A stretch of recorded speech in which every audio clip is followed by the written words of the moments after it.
वरुण की कंपनी में पैसे इन्वेस्ट करने की बात जब घर में चल रही होती है, तभी तान्या को बाहर ही इस बात का पता चल जाता है कि जिस कंपनी में वह इन्वेस्ट करने जा रही है, उसका मालिक वही वरुण है। वही लड़का जिसने कभी अभीरा और अरमान की वीडियो बनाकर सोशल मीडिया पर लीक की थी। यह जानकर भी तान्या अपनी जिद पर अड़ी रहती है। वह कहती है कि यह उसका व्यक्तिगत फैसला है और वह सिर्फ एक इन्वेस्टर है।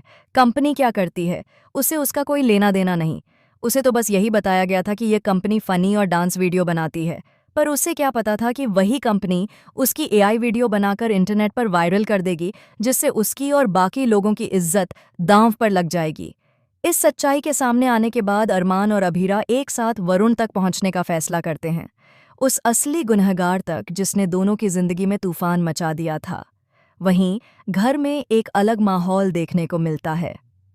मेहरा ट्रिप से लौटकर घर आती है, लेकिन वह काफी उदास होती है। उसे खुश करने के लिए परिवार वाले गोलगप्पे का एक मज़ेदार कंपटीशन रखते हैं, जहां सभी का मकसद मायरा को जिताना होता है ताकि उसके चेहरे पर मुस्कान लौट आए।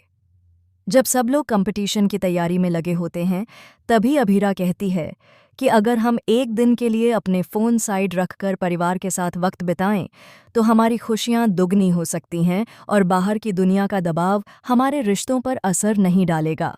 सबको यह बात पसंद आती है और धीरे धीरे सभी अपने फ़ोन साइड में रख देते हैं, लेकिन तान्या और कृष ऐसा नहीं करते।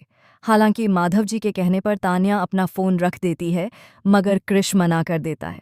तभी मायरा आती है और बड़ी मासूमियत से अपने चाचू से कहती है, चाचू, क्या आप सिर्फ एक दिन के लिए मेरा साथ नहीं दे सकते?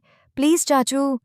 मायरा की मासूम रिक्वेस्ट सुनकर कृष भी मुस्कुराता है और अपना फ़ोन साइड में रख देता है। अरमान इस कदम की तारीफ करते हुए कहता है कि कृष ने परिवार के लिए सही फैसला लिया है। इसी बीच संजय फूफा जी अभीरा को सलाह देते हैं कि वह पब्लिक के सामने माफ़ी मांग ले ताकि मामले को शांत किया जा सके, लेकिन अभीरा साफ इनकार कर देती है। वह कहती है कि जब गलती ही नहीं की तो माफ़ी कैसी? मैं और अरमान बेकसूर हैं, वह आत्मविश्वास से कहती है। इस पर संजय फूफा नाराज़ हो जाते हैं, लेकिन अभीरा अपने फैसले पर डटी रहती है। इसी दौरान अरमान को एक बड़ा सुराग मिलता है। उसे पता चलता है कि तान्या जिस कंपनी में इन्वेस्ट कर रही है, उसकी डिटेल्स कुछ अजीब हैं।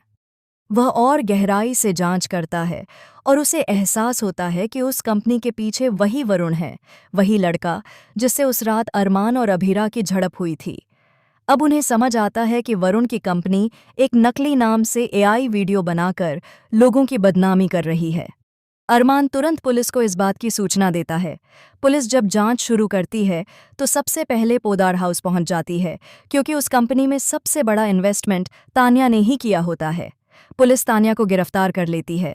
यह देख घर में अफरा तफरी मच जाती है। कृष ये सब देखकर गुस्से में अरमान और अभीरा पर भड़क उठता है। वह कहता है, आप लोग हमारे घर की खुशियां कभी नहीं देख सकते, हर बार कोई ना कोई तमाशा खड़ा कर देते हैं। पोदार्स को बंसल्स की खुशी देखी ही नहीं जाती। उसकी बातों से माहौल और भी तनावपूर्ण हो जाता है। अब सवाल यह उठता है कि क्या अरमान और अभीरा कृष को समझा पाएंगे कि उन्होंने तान्या को फंसाने के लिए कुछ नहीं किया, बल्कि सच्चाई सामने लाने की कोशिश की है? क्या कृष अपनी पत्नी की गलती को स्वीकार करेगा या फिर एक बार फिर भावनाओं में बहकर एक बड़ी गलती कर बैठेगा? दूसरी ओर संजय फूफा फिर से कृष का साथ देते नजर आएंगे और परिवार के भीतर की दरारें और गहरी हो जाएंगी। तान्या जेल में अपने किए पर पछताएगी या नहीं, यह तो आने वाला वक्त बताएगा, लेकिन अभीरा और अरमान के लिए यह लड़ाई आसान नहीं होने वाली, क्योंकि अब मामला सिर्फ एक वीडियो का नहीं रहा, बल्कि नाम, सम्मान और रिश्तों की सच्चाई का बन चुका है। दोस्तों, आपको क्या लगता है? क्या अरमान और अभीरा मिलकर इस झूठे जाल से परिवार को बचा पाएंगे? क्या सच्चाई वरुण तक पहुंच पाएगी या फिर तान्या और कृष की गलतफहमियां सब कुछ तबाह कर देंगी? अपने विचार कमेंट बॉक्स में बताएं और ऐसे ही धमाकेदार ट्विस्ट और अपकमिंग कहानियां जानने के लिए चैनल को सब्सक्राइब करना ना भूलें। जल्द मिलते हैं अगले एपिसोड के नए धमाकेदार ट्विस्ट के साथ।